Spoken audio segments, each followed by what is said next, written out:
여러분 안녕하십니까? 반갑습니다. 저는 황 작가입니다. 황 작가의 책 읽기에 오신 것을 환영합니다.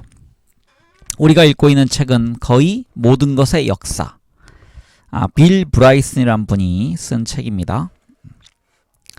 네, 오늘은 그 9번째 장을 읽어가도록 하겠습니다. 9번째 장은요, 우리가 도대체 뭔지 모르는 원자에 관련된 내용입니다. 네, 우리 책의 147쪽부터 읽어가도록 하겠습니다. 얼마나 흥미진진할지 기대가 됩니다. 위대한 원자. 아인슈타인과 허블이 거대한 우주의 구조를 밝혀내기 위해서 열심히 노력한 동안에 다른 사람들은 더 가까이 있으면서도 멀기는 마찬가지인 무엇인가를 이해하기 위해서 애를 쓰고 있었다. 언제나 신비로웠던 작은 원자, 즉 아톰이 바로 그것이었다. 칼텍의 위대한 물리학자 리처드 파인만은 만약 과학의 역사를 한 줄로 줄여서 표현한다면 모든 것이 원자로 되어 있다는 것이라고 말한 적이 있다. 원자들은 어느 곳에나 존재하고 모든 것을 구성하고 있다. 주변을 둘러보면 모든 것이 원자들이다. 별이나 탁자나 의자처럼 딱딱한 것만이 아니라 그 사이를 채우고 있는 공기도 원자로 되어 있다. 더욱이 그런 원자들의 수는 정말 상상을 넘어선다. 원자들의 기본적인 모임이 바로 분자, 즉 molecule, 작은 덩어리라는 뜻의 라틴어에서 유래된 말이다. 분자는 2개 이상의 원자들이 안정한 형태로 모인 것이다. 2개의 수소 원자에 1개의 산소 원자가 더해지면 물 분자가 된다. 글을 쓰는 사람들이 글자보다는 단어로 생각하는 것처럼 화학자들도 원자보다 분자로 생각하는 경향이 있다. 그런데 화학자들이 더 중요하게 생각하는 분자들도 역시 수없이 많다. 해수면의 높이에서 섭씨 0도의 경우에 각 설탕 1개 정도에 해당하는 1세제곱센티미터의 공간에는 27억 개의 10억 배, 수학적으로는 2.7 곱하기 10의 19승 정도의 분자가 들어있다. 여기서 이제 해수면을 기준으로 한 것은 1기압을 의미하기 위해서 얘기하는 겁니다. 우리 주위의 어느 곳이나 1세제곱센티미터 속에는 그 정도의 분자들이 들어있다. 창밖에 펼쳐진 세상이 몇 세제곱센티미터나 될 것인가 상상해보라. 창밖에 보이는 시야를 각설탕으로 모두 채우려면 각설탕이 몇 개나 필요할까? 우주를 채우려면 몇 개나 필요할까? 간단히 말해서 원자는 정말 엄청나게 많다.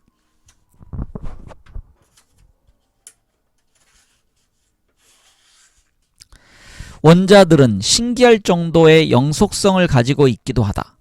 수명이 아주 긴 원자들은 정말 여러 곳을 돌아다닌다. 당신의 몸속에 있는 원자들은 모두 몸속에 들어가기 전에 이미 몇 개의 별을 거쳐서 왔을 것이고 수백만에 이르는 생명들의 일부였을 것이 거의 분명하다. 우리는 정말 엄청난 수의 원자들로 구성되어 있을 뿐만 아니라 우리가 죽고 나면 그 원소들은 모두 재활용된다.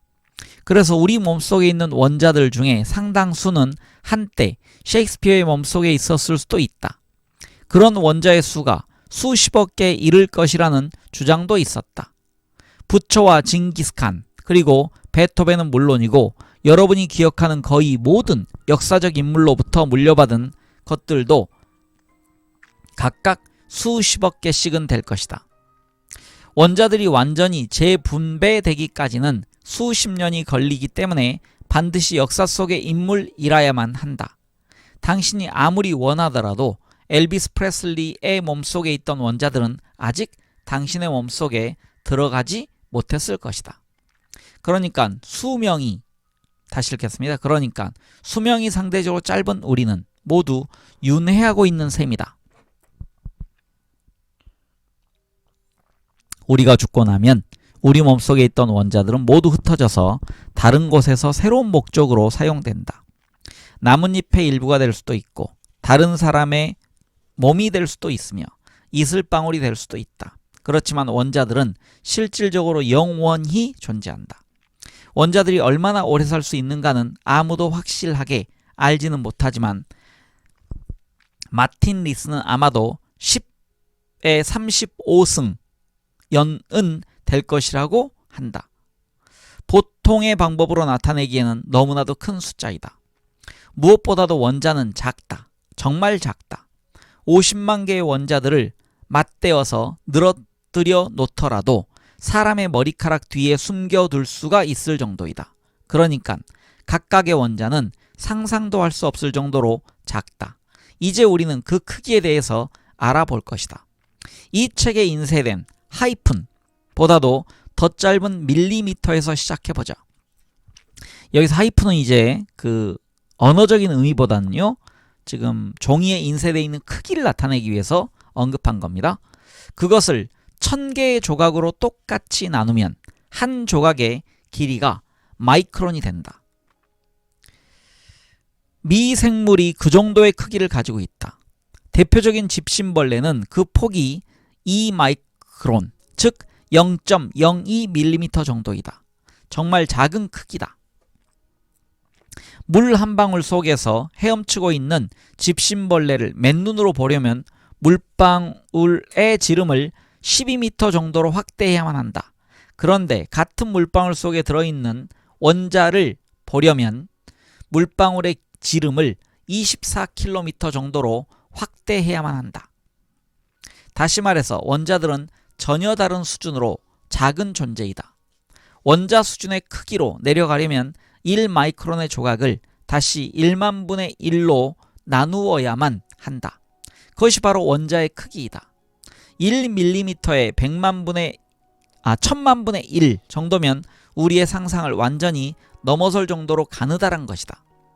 원자 하나와 1mm의 비율은 종이 한 장의 두께와 엠파이어 스테이트 빌딩의 높이의 비율과 비슷하다는 사실을 기억하면 어느 정도인가를 쉽게 짐작할 수 있을 것이다. 원자들은 수명이 대단히 길고 수가 많아서 유용하지만 대단히 작기 때문에 그 존재를 알아내고 이해하기가 어렵다. 원자들은 작고 많으며 거의 파괴할 수 없다는 세 가지 특성과 세상 모든 것이 원자로 만들어져 있다는 사실을 처음 깨달았던 사람은 흔히 짐작하듯이 앙뚜안 로랑 라부아지에나 헨리 캐번디시나 험프리 데이비가 아니라 화학을 처음 소개할 때 등장했던 존 놀턴이라는 교육을 제대로 받지도 않은 평범한 퀘이커 교도였다. 놀턴은 1766년에 코코머스 부근의 레이크 디스트릭트 변두리에 살던 열성적인 퀘이커 교도인 가난한 직조공의 아들로 태어났다. 4년 뒤에 태어났던 시인 윌리엄 워즈워드도 역시 코코머스 출신이었다. 이 지금 언급되고 있는 레이크 디스트릭트란 곳은요, 윌리엄 워즈워드가 영국 낭만주의 시의 그 비조, 원조로 알려져 있습니다. 그래서 그가 산책하고 머물렀던 레이크 디스트릭트 주변에 있는 그 윌리엄 워즈워드의 생가 중심으로 영국인들이 가장 사랑하는 그런 휴양지 중에 한 곳입니다. 그래서 그 호수 주변을 이렇게 산책하는 것, 여러분 기회 되시면 나중에 좋은 기회를 갖기를 바랍니다. 그는 예외라고 할 만큼 뛰어난 학생이었다. 믿기 어렵지만 그는 12살 때 시골에 있던 퀘이커 학교의 운영을 맡을 정도로 뛰어났다. 돌턴이 매우 조숙했다는 사실뿐만 아니라 그 학교가 어떤 학교였는가도 짐작할 수 있을 것이다. 그러나 그의 일기에 따르면 당시에 그는 라틴어로 된 뉴턴의 프린키피아 원서를 비롯해서 그 정도 수준의 다른 책들을 읽고 있었다. 역시 학교 책임자로 일하고 있던 15살에는 근처에 있던 캔들에서 학생들을 가르쳤고 그로부터 10년 후에는 맨체스터로 옮겨가서 나머지 50년을 그곳에서 보냈다. 맨체스터에서 그는 기상학에서부터 문법에 이르기까지 다양한 분야의 연구를 활발하게 하면서 책과 논문을 발표했다. 색깔을 구별하지 못하는 자신의 증상을 체계적으로 연구하기도 했다. 그래서 오랫동안 생명을 놀턴이즘이라고 부르게 되었다. 그러나 본격적으로 명성을 얻게 된 것은 1808년에 발간했던 화학 원리의 새로운 체계라는 훌륭한 책 때문이었다. 사람들은 거의 900쪽에 이르는 그 책에서 겨우 5쪽 분량의 짧은 장에서 처음으로 현대적인 개념으로 정립되고 있는 원자를 만나게 되었다. 모든 물질의 근본에는 지나칠 정도로 작고 더 이상 축소할 수 없는 입자들이 존재한다는 것이 돌턴의 단순한 주장이었다. 그는 수소 원자를 새로 만들거나 파괴하는 것은 태양계의 새로운 행성을 만들어내거나 현재 존재하는 행성을 사라지게 만드는 것과 같다고 주장했다. 원자의 개념과 용어는 새로운 것이 아니었다. 모두가 고대 그리스에서 처음 사용되기 시작했다. 그런 원자들의 상대적인 크기와 특성을 알아내고 그것들이 서로 어떻게 결합되는가를 알아낸 것이 돌턴의 업적이었다. 예를 들어 수소가 가장 가벼운 원소라는 사실을 알아낸 그는 수소의 원자량을 1이라고 했다. 또한 물은 산소와 수소가 7대1로 결합된 것이라고 믿었기 때문에 산소의 원자량을 7이라고 정했다. 그는 그런 방법으로 당시에 알려진 원소들의 상대적인 질량을 알아낼 수 있었다. 산소의 원자량은 7이 아니라 16이기 때문에 그의 결과가 모두 정확하지는 않았지만 그의 원칙은 옳았고 그것이 현대화학은 물론이고 현대과학의 다양한 분야의 기초가 되었다. 돌턴은 비록 지위가 낮은 영국 퀘이커 교도에 지나지 않았지만 그런 업적 때문에 유명해졌다. 1826년에 프랑스의 화학자 P.J. 펠티에가 원자의 영웅을 만나려고 맨체스터를 방문했다. 그가 거창한 연구소에서 일하고 있을 것이라고 생각했던 펠티에는 뒷골목의 작은 학교에서 소년들에게 초급 산수를 가르치고 있던 그를 보고 깜짝 놀랐다. 과학사학자 E.J. 홈야드에 따르면 위대한 사람을 보고 몹시 당황했던 펠티에는 더듬거리며 말했다고 한다. 어린 소년에게 더하기, 빼기, 곱하기, 나누기를 가르치고 있는 사람이 바로 유럽 전역에 널리 알려진 화학자라는 사실을 믿을 수 없었던 그는 프랑스어로 댁이 바로 돌턴 씨가 맞습니까? 라고 물어보았다. 퀘이커 교도는 아무렇지도 않게 그렇습니다 라고 대답한 후에 이 학생에게 산수를 가르치는 동안 잠시 앉아서 기다려 주시겠습니까? 라고 했다. 돌턴은 사회적 명성에는 관심이 없었지만 왕립학회의 회원으로 선임되었고 온갖 메달과 함께 상당한 연금도 받게 되었다. 1844년에 그가 사망했을 때는 4만 명의 조문객이 몰려들었고 장례 행렬은 3km나 되었다. 영국 인명사전에 소개된 내용 중에서 그에 대한 것이 가장 긴 편이고 19세기 과학자들 중에서 그와 비슷한 정도의 분량으로 소개된 사람은 다윈과 라이엘 정도뿐이었다. 그러나 돌턴의 주장은 한 세기가 지난 후까지도 가설로 남아있었고 빈의 물리학자 에른스트 마흐 괄호 열고 음속의 단위에 그의 이름이 아직도 남아있다. 그래서 다시 읽겠습니다. 빈의 물리학자 에른스트 마흐를 비롯한 당시의 몇몇 유명한 과학자들은 원자의 존재를 믿지도 않았다. 마흐는 원자는 어떤 감각으로도 느낄 수가 없다. 단순히 생각 속에만 존재할 뿐이다. 라고 불평을 했다. 특히 독일어를 사용하는 지역의 과학자들은 원자의 존재에 대해서 심각한 거부감을 가지고 있었고 원자의 개념을 열광적으로 추구했던 위대한 이론 물리학자 루트비 볼츠만이 1906년에 자살을 하게 된 것도 그런 이유 때문이라는 주장도 있다. 원자의 존재에 대해서 논란의 여지가 없는 확실한 근거를 제시한 사람은 1905년에 브라운 운동에 대한 논문을 발표했던 아인슈타인이었다. 그러나 아인슈타인의 업적은 사람들의 관심을 끌지 못했다. 더욱이 아인슈타인 자신도 일반 상대성 이론을 정립하기 위한 연구에 빠져들어 버렸다. 결국 원자 시대의 첫 번째 등장인물은 아니었지만 첫 번째 진짜 영웅으로 떠오른 사람은 어니스트 러퍼드였다. 러퍼드는 1871년에 뉴질랜드의 시골에서 태어났다. 스티븐 와인버그의 표현에 따르면 그의 부모는 약간의 아마와 많은 자식들을 기르기 위해 스코틀랜드에서 이민을 갔었다. 여기서 아마란 건 그 아마포 할 때 그 아마입니다. 그는 멀리 떨어진 나라의 시골에서 성장했기 때문에 과학의 주류와는 아무런 관련이 없었다. 그러나 1895년에 장학금을 받게 되면서 당시 세계에서 물리학 연구가 가장 활발했던 케임브리지 대학의 캐번디시 연구소로 갔다. 물리학자들은 다른 과학 분야를 경멸하는 과학자라고 악명이 높다. 오스트리아의 위대한 물리학자 볼프강 파울리는 그의 부인이 자신을 버리고 화학자에게 가버린 사실을 알고 깜짝 놀라서 비틀거리기까지 했다. 파울리는 친구에게 그녀가 투사에게 갔다면 이해를 하겠는데 화학자라니 하고 놀라워했다고 한다. 러더퍼드도 같은 생각을 가지고 있었던 모양이었다. 물리학을 제외한 다른 과학은 우표 수집에 불과하다고 했던 그의 말은 널리 알려졌다. 그러나 역설적이게도 그는 1908년에 물리학이 아니라 화학 분야의 노벨상을 받았다.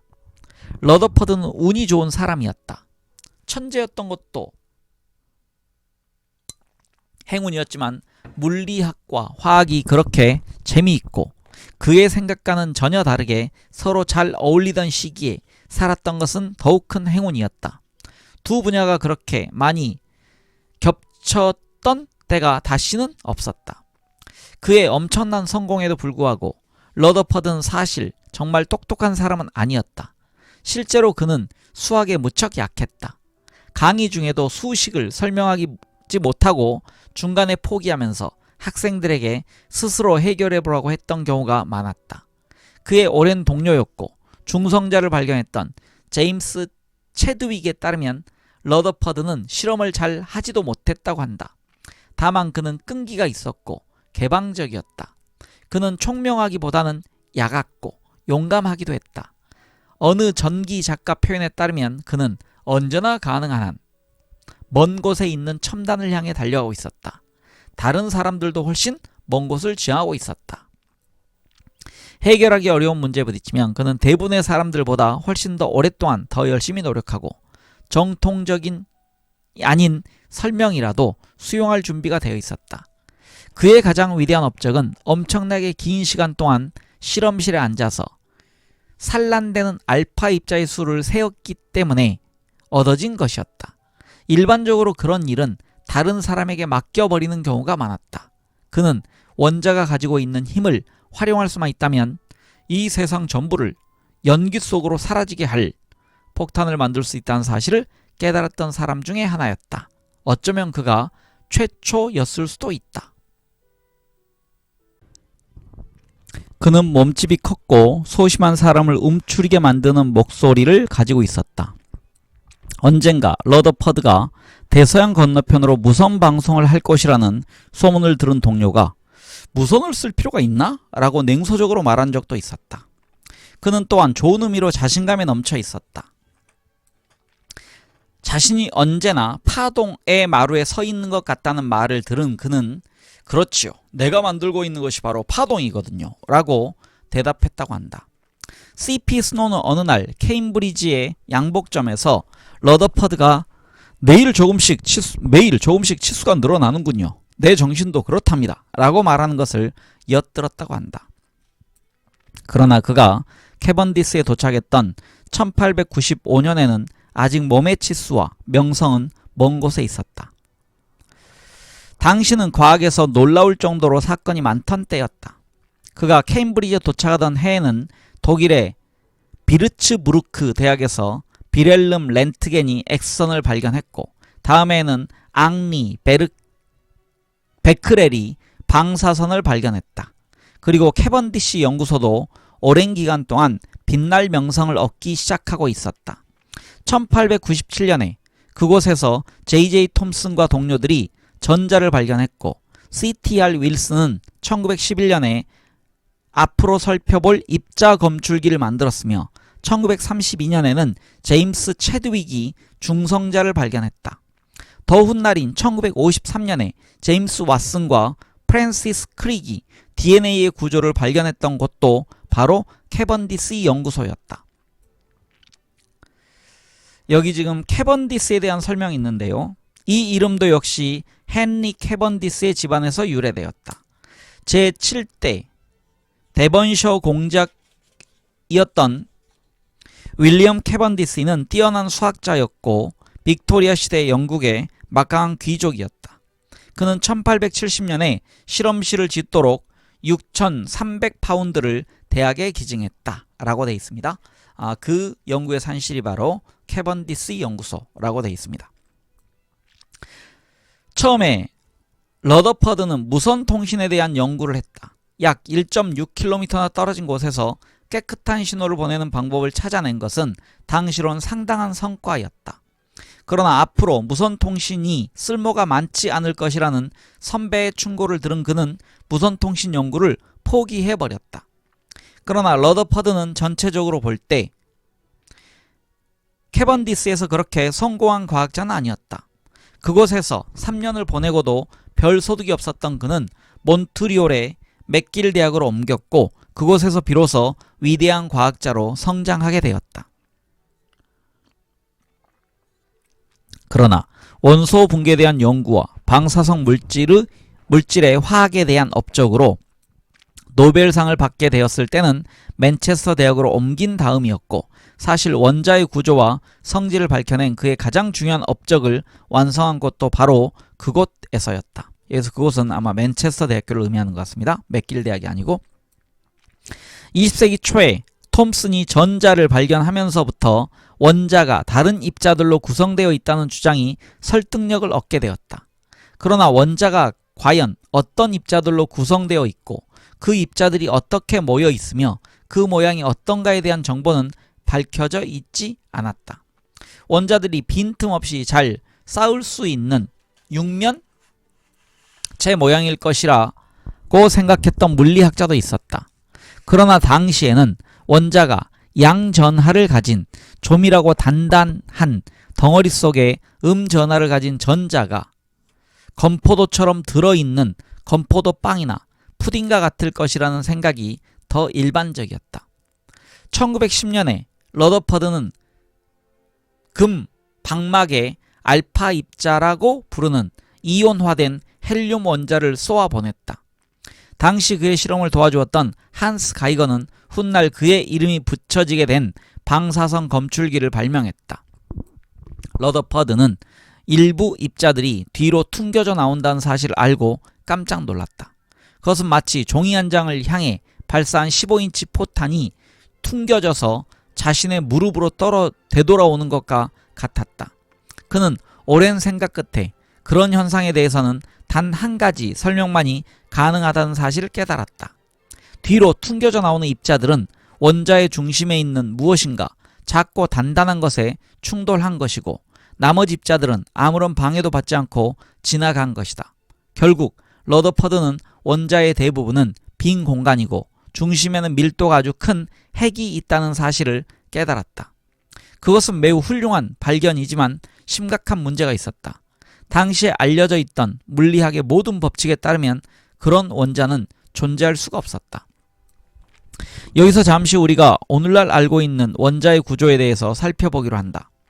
모든 원자는 정기적으로 양전하를 가진 양성자, 정기적으로 음전하를 가진 전자, 그리고 전하를 가지고 있지 않은 중성자의 세 종류 입자로 구성되어 있다.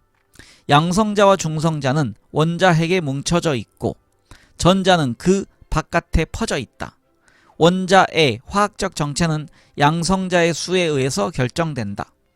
하나의 양성자로 된 원자는 수소이고 두 개의 양성자로 된 원자는 헬륨이며 세 개로 된 원자는 리튬이다. 양성자의 수가 늘어날 때마다 새로운 원소가 만들어진다. 원자에 들어있는 양성자의 수는 언제나 전자의 수와 똑같기 때문에 전자의 수에 의해서 원소의 정체가 결정된다고 하기도 한다.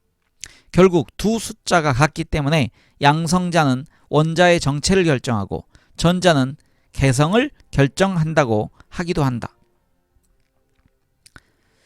중성자는 원자의 정체에 영향을 주지는 않지만 질량에는 영향을 미친다. 일반적으로 중성자의 수는 양성자의 수와 대략 같지만 조금씩 다를 수도 있다. 중성자를 한두 개 더하면 동위원소가 된다. 고고학의 연대 측정법에서 쓰는 것이 바로 이 동위원소이다. 예를 들어서 탄소 14는 여러 개의 양성자와 8개의 중성자를 가진 다시 읽겠습니다. 6개의 양성자와 8개의 중성자를 가진 탄소 원자를 말한다. 14는 양성자와 중성자 수의 합이다. 중성자와 양성자는 원자의 핵을 차지하고 있다. 원자의 핵은 매우 작다. 원자의 부피의 수십억 분의 100만 분의 1에 불과하다. 그러나 원자 질량의 대부분이 원자의 핵에 집중되어 있기 때문에 그 밀도는 놀라울 정도로 크다. 크로퍼에 따르면 원자를 성당 크기 정도로 확대하더라도 원자 핵은 파리 한 마리 정도에 불과하다. 그런데 그 파리의 무게는 성당 전체의 무게보다 수천 배나 더 무겁다. 1910년에 러더퍼드가 머리를 긁적일 수밖에 없었던 것이 바로 텅 비어있는 공간의 문제였다. 원자들이 대부분 빈 공간으로 되어 있다면 결국 우리가 주변에 경험하는 단단함이라는 것은 환상에 불과하게 된다. 지금도 상당히 놀라운 사실이다. 진짜 세상에서 두 개의 물체가 가까워지면 실제로 두 개의 단단한 당구공처럼 서로 충돌하는 것이 아니다.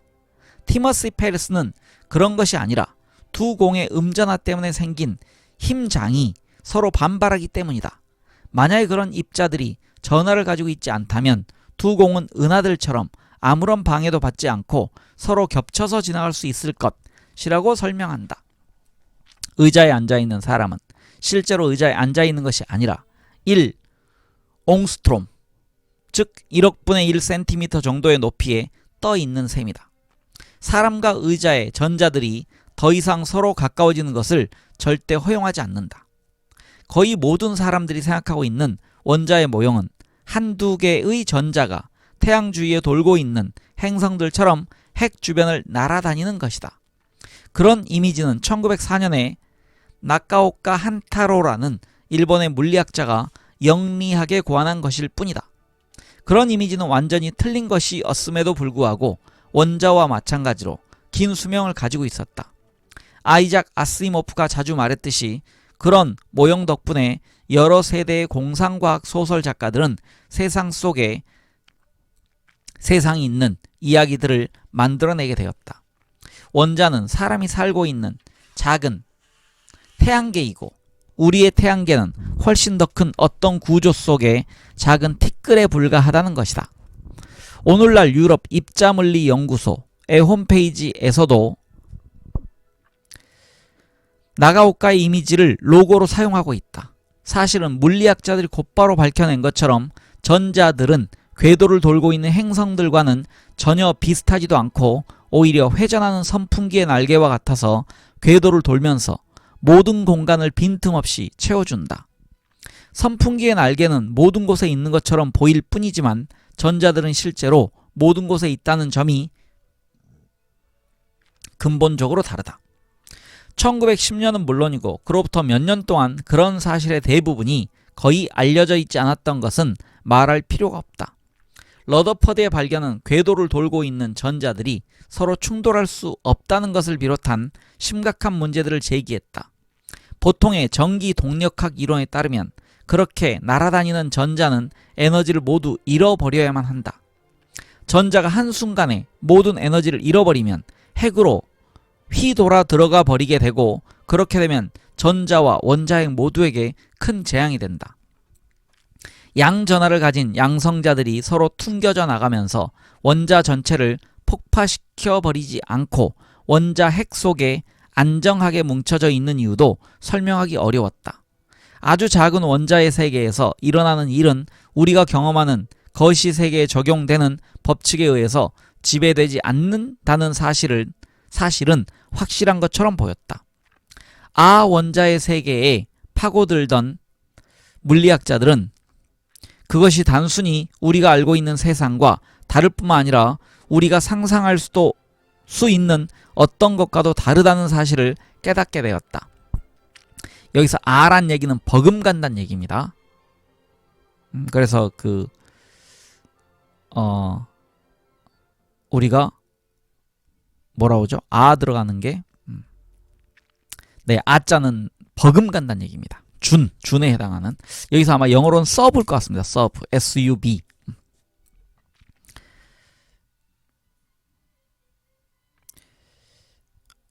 그래서 리처드 파인만은 원자의 거동은 우리의 경험과 너무나도 다르기 때문에 초보자는 물론이고 경험이 많은 물리학자들까지도 익숙해지기도 어렵고 이상하고 신비롭게 보일 수밖에 없다고 했다. 파인만이 그런 말을 했을 때는 이미 물리학자들이 반세기에 걸쳐서 이상한 원자들의 거동에 익숙해진 후였다. 그러니까 그런 사람들이 처음 밝혀지기 시작했던, 그런 사실들이 처음 밝혀지기 시작했던 1910년 초에 러더퍼드와 그의 동료들은 어떻게 느꼈을까를 짐작할 수 있을 것이다. 러더퍼드와 함께 일했던 사람들 중에는 닐슨 보어라는 부드럽고 상냥한 덴마크 젊은이가 있었다. 보어는 원자의 구조에 대한 수수께끼를 풀고 있던 1913년에 아주 흥미로운 생각을 해냈고 기념비적인 논문을 쓰기 위해서 신혼여행까지 연기했다. 물리학자들은 원자처럼 작은 것을 직접 볼 수 없기 때문에 러더퍼드가 방막에 알파 입자를 충돌시켰던 것처럼 원자에 충격을 주면 무슨 일이 일어나는가를 관찰해서 원자의 구조를 알아내야만 했다. 가끔씩 이해할 수 없는 결과가 얻어지기도 했던 것은 놀랄 일이 아니었다. 수소의 스펙트럼도 오랫동안 해결하지 못했던 수수께끼들 중에 하나였다. 수소 원자들이 특정한 파장의 빛만 방출하는 것으로 밝혀졌다. 그것은 마치 철저한 감시를 받고 있는 사람이 특정한 장소에서는 발견되지만 두 장소 사이를 이동하는 중에는 절대 발견되지 않는 것과도 같은 일이었다. 아무도 그런 일이 어떻게 가능한가를 이해하지 못했다. 바로 그 문제를 해결하려고 애쓰던 보어가 갑자기 그 답을 알아내고 유명해진 논문을 쓰려고 서두르게 되었다. 원자와 분자들의 구성에 대하여 라는 제목의 그 논문에서 그는 전자들이 핵으로 끌려 들어가지 않는 이유가 전자들이 확실하게 정의된 궤도만을 차지할 수 있기 때문이라고 주장했다. 그의 새로운 이론에 따르면 두 궤도 사이를 움직이는 전자는 한 궤도에서 사라지는 바로 그 순간에 다른 궤도에서 나타나게 되지만 그 사이의 공간은 절대로 지나갈 수가 없다. 양자 도약이라고 알려진 이 유명한 발상은 정말 이상한 것이었지만 믿지 않을 수가 없었다. 그의 이론에 따르면 전자가 핵으로 휘돌아 들어가는 재앙도 일어날 수가 없었을 뿐만 아니라 수소 원자의 고약한 스펙트럼 문제도 함께 해결되었다. 전자는 특별한 궤도에서만 존재할 수 있기 때문에 그런 궤도에서 나타날 수 있을 뿐이다. 그것은 놀라운 통찰력이었고 그 덕분에 보어는 아인슈타인이 노벨상을 받은 이듬해였던 1922년에 노벨 물리학상을 받았다. 한편 J.J. 톰슨의 뒤를 이어서 캐번디스 연구소의 책임자가 되어 케임브리지로 다시 돌아온 끈질긴 러더퍼드는 원자핵이 왜 폭발하지 않는가를 설명하는 모델을 찾아냈다. 그는 양성자들 사이의 반발력을 상쇄시켜주는 어떤 입자가 있을 것이라고 생각하고 그것을 중성자라고 불렀다. 이 생각은 단순하고 매력적이었지만 증명하기는 쉽지 않았다.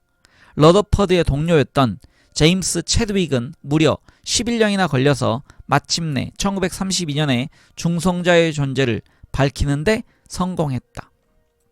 그도 역시 1935년에 노벨 물리학상을 받았다.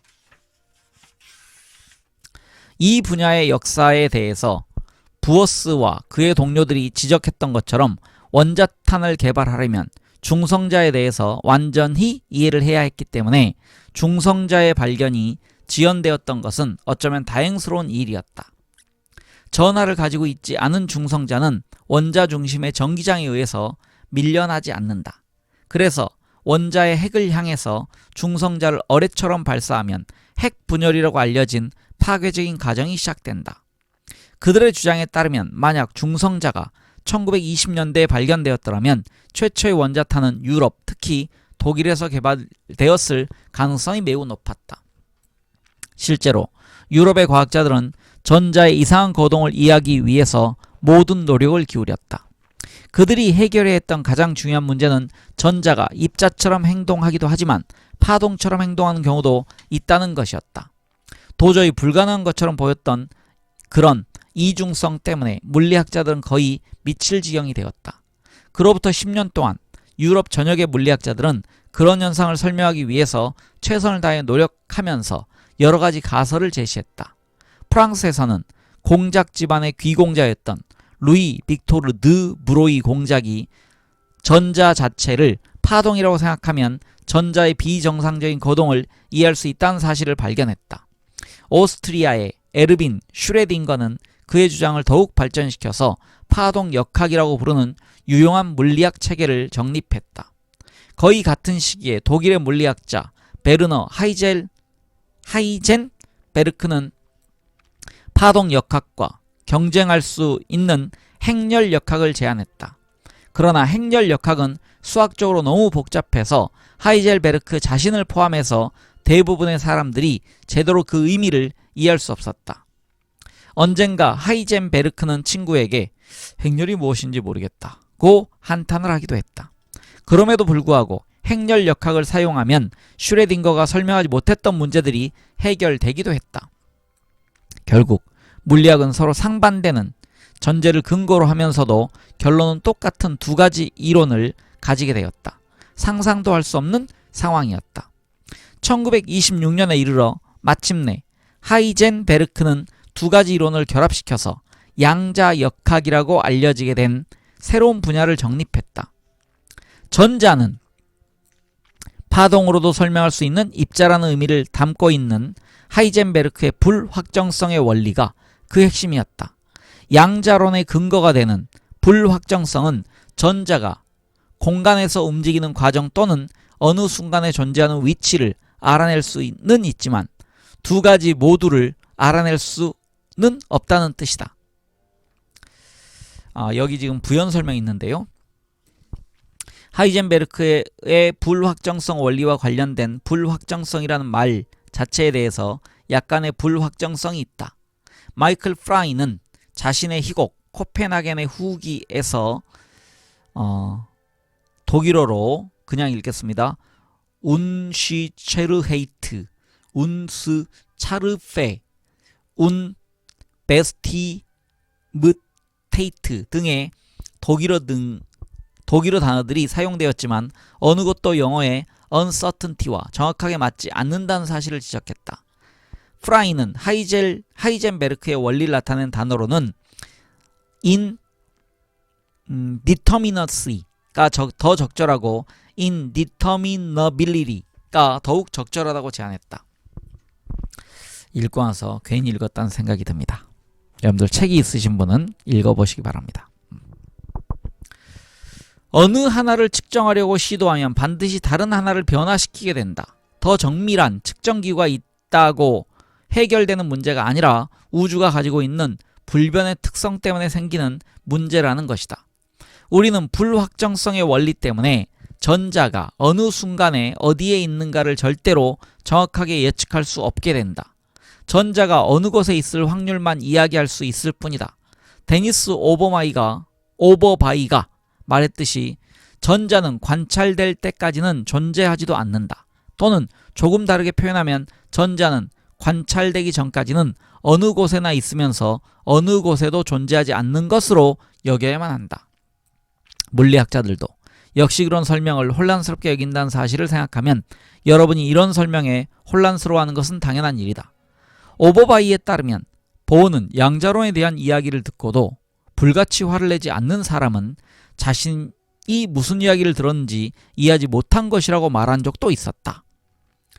원자가 어떤 것이라고 생각해야 하는가는 라는 질문을 받은 하이젠베르크는 생각하려고 애쓰지 말아야 한다고 대답했다. 그러니까 원자는 대부분의 사람들이 만들어낸 이미지와는 전혀 다른 것이라는 사실이 밝혀졌다. 전자는 행성이 태양 주위를 공전하는 것처럼 핵 주위를 날아다니는 것이 아니라 특별한 모양을 가지고 분명하게 말할 수 없는 구름에 더 가깝다고 할 수 있다. 원자의 껍질은 많은 그림에서 상상할 수 있는 것처럼 단단하고 반짝이는 상자와 같은 것이 아니라 애매하게 퍼져 있는 전자구름의 가장 바깥 모양을 나타낸 것일 뿐이다. 전자구름 자체도 통계적인 확률로 정의되는 영역에 불과한 것으로 전자가 그 바깥에서 돌아다닐 가능성은 매우 낮다는 사실을 뜻할 뿐이다. 즉, 만약 원자를 볼 수가 있다면 그것은 경계가 분명한 금속성 공이 아니라 껍질이 엉성하게 부풀어 있는 테니스공에 더 가까울 것이다. 물론 실제로는 여러분이 지금까지 보았던 어느 것과도 비슷하지는 않다.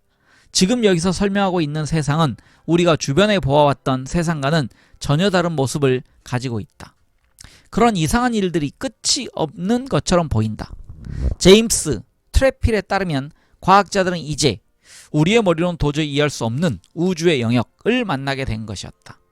파인만에 따르면 작은 크기의 것은 큰 크기의 것들과 전혀 다르게 행동한다. 미시 세계를 더 깊이 파고 들어가던 물리학자들은 전자가 한 궤도에서 다른 궤도로 건너뛸 때는 그 중간의 공간을 지나가지 않을 뿐만 아니라 전혀 아무것도 존재하지 않던 곳에서 물질이 갑자기 존재하게 되는 새로운 세상을 발견하게 되었다. MIT의 앨런 라이트먼의 설명에 따르면 그런 물질은 갑자기 나타나는 것과 마찬가지로 순식간에 사라질 수도 있다.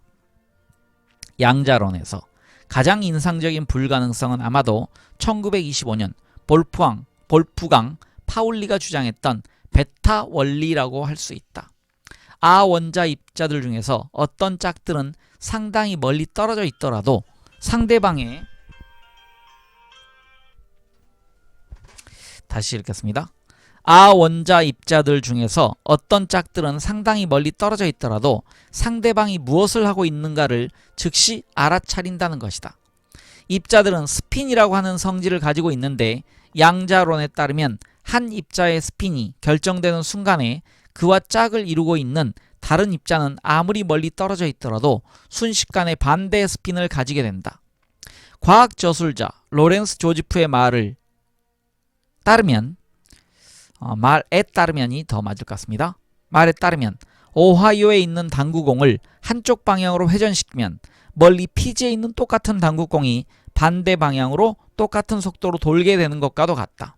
놀랍게도 그런 사실은 1997년에 제네바 대학의 물리학자들이 서로 반대 방향으로 약 12km를 쏘아보낸 광자 중에서 어느 하나를 건드리면 다른 광자도 순간적으로 반응한다는 사실을 밝혀냄으로써 증명되었다. 학술회의에 참석했던 보어는 새로운 이론이 단순히 미친 정도가 아니라 더 이상 그럴 수 없을 정도로 미친 생각이라는 것이 문제라고 말할 정도까지 되어버렸다. 슈레딩거는 양자 세계가 얼마나 우리의 직관에서 벗어나는가를 보여주기 위해서 유명한 사고 실험을 제안했다. 사고는 여기서 생각하는 겁니다. 상자 속에 가상적인 고양이와 함께 사이안산 병에 붙여놓은 방사성 물질의 원자 하나를 넣어둔다. 그 원자가 1시간 이내에 붕괴되면 병이 자동적으로 깨어져서 고양이를 중독시키게 된다. 그러나 원자가 붕괴되지 않으면 고양이는 살아남게 된다. 우리는 어떤 경우가 될 것인가를 알 수 없기 때문에 과학적으로는 고양이가 100% 살아있으면서도 100% 죽은 것이라고 여길 수밖에는 다른 선택 여지가 없다.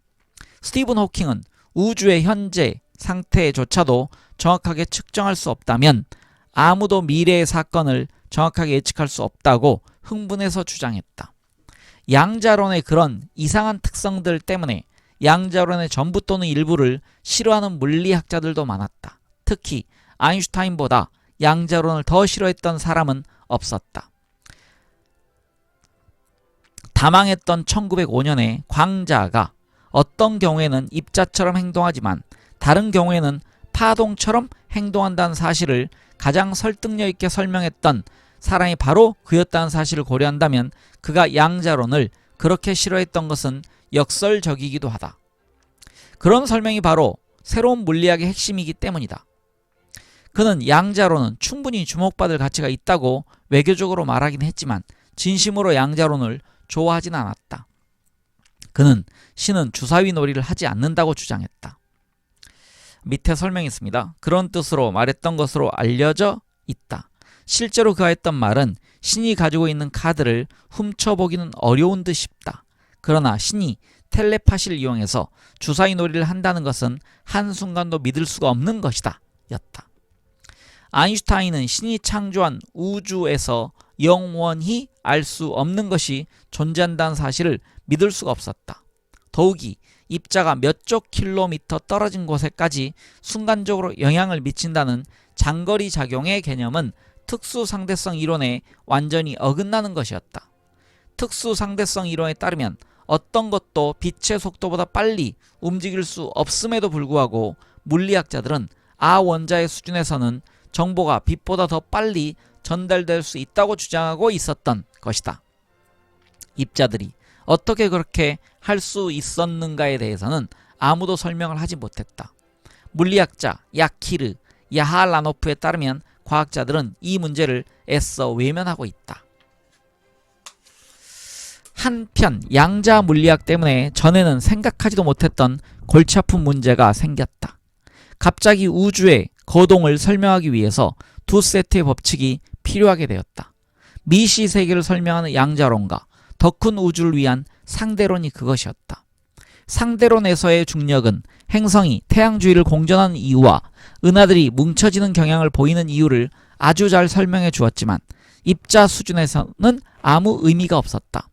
원자들이 존재하는 이유를 설명하려면 다른 종류의 힘을 도입해야만 했다. 결국 1930년대에 강력과 양력이 발견되었다. 여기서 강력은 강한 힘이고요. 양력은 약한 힘입니다. 강력은 양성자들이 서로 뭉쳐서 원자핵을 만들 수 있도록 해준다. 양력은 일부 방사성 원소의 붕괴 속도를 조절하는 등의 좀 더 미묘한 역할을 한다. 양력은 그 이름과는 달리 중력보다 10억 배, 10억 배, 10억 배만큼 더 강하고 강력은 그보다 훨씬 더 강력하다. 그러나 그 영향은 아주 좁은 범위까지만 미칠 수 있다. 강력이 작용하는 범위는 원자 지름의 10만 분의 1 정도에 불과하다. 원자핵이 아주 단단하게 뭉쳐져서 밀도가 큰 이유도 그런 강력 때문이지만 크고 복잡한 원자핵들이 불안정한 경향을 보이는 이유도 역시 강력이 모든 양성자들을 붙들어줄 수 없기 때문이다. 결국 물리학은 매우 작은 세상을 위한 법칙과 아주 큰 우주를 위한 법칙에 둘로 나누어져서 거의 독립적으로 발전하게 되었다. 아인슈타인은 그런 사실도 좋아하지 않았다.